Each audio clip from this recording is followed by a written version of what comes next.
Hello guys, നമ്മൾ ഇന്ന് വന്നിരിക്കുന്നത് എന്റെ സ്കൂളാണ്. ഇച്ചിരി നോയ്സ് ഉണ്ടാവും, പക്ഷെ ഇതെന്റെ സ്കൂളാണ് കേട്ടോ. ഗവൺമെന്റ് ടൗൺ LPS സ്കൂളാണ്. അപ്പൊ എന്റെ ഫ്രണ്ട്സിനൊക്കെ അടിച്ച് ഇടിയാണ് കേട്ടാ. First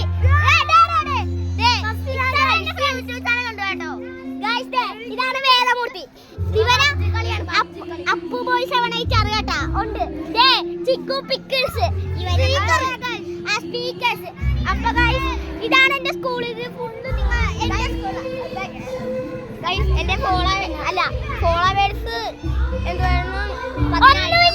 10,000 subscribers 75. ഗൈസ് എന്റെ ചീത്ത